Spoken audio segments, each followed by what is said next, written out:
प्रधानमंत्री नरेंद्र मोदी रविवार को स्वीडन के स्टॉकहोम पहुंचे, जहां उनका भव्य स्वागत किया गया। स्वीडन के प्रधानमंत्री उल्फ क्रिस्टन ने एयरपोर्ट पर खुद मौजूद रहकर पीएम मोदी का स्वागत किया। इससे पहले जब पीएम मोदी का विमान स्वीडन के एयर स्पेस में दाखिल हुआ, तब स्वीडिश ग्रिपेन लड़ाकू विमानों ने उसे एस्कॉर्ट किया।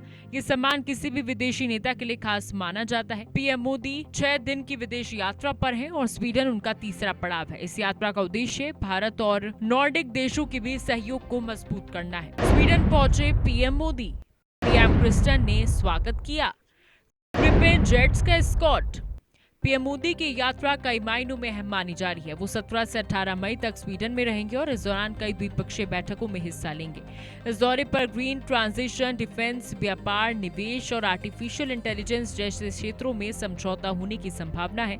भारत और स्वीडन के बीच तकनीकी और औद्योगिक सहयोग के बढ़ाने पर भी जोर रहेगा। इससे दोनों देशों के बीच आर्थिक संबंध और मजबूत होंगे। खास तौर पर नई तकनीकों और इनोवेशन के क्षेत्र में साझेदारी को बढ़ावा देने पर चर्चा होगी। स्वीडन दौरे के दौरान पीएम मोदी यूरोपीय संघ की प्रमुख उर्सुला वॉन डर लेयन के साथ एक बिजनेस फोरम को भी संबोधित करेंगे।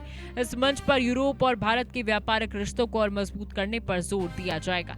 इसके अलावा उभरती तकनीकों, आर्टिफिशियल इंटेलिजेंस और इनोवेशन के क्षेत्र में सहयोग बढ़ाने पर चर्चा होगी। इस दौरे का उद्देश्य भारत और यूरोप के बीच रणनीतिक साझेदारी को नई ऊंचाई देना है। कई अहम समझौते संभव।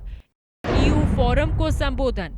नीदरलैंड दौरे के बाद स्वीडन पहुंचे पीएम मोदी ने वहां मिले सम्मान के लिए आभार जताया। उन्होंने कहा कि भारत और नीदरलैंड के संबंधों को नई गति मिली है और दोनों देशों ने कई अहम क्षेत्रों में सहयोग बढ़ाने की दिशा में काम किया है। पीएम मोदी की 5 देशों की यात्रा यूएई से शुरू हुई थी, जिसके बाद वो नीदरलैंड और अब स्वीडन पहुंचे हैं। स्वीडन के बाद वो नॉर्वे और इटली का दौरा करेंगे। ये यात्रा भारत के वैश्विक संबंधों को मजबूत करने की दिशा में एक बड़ा कदम मानी जा रही है।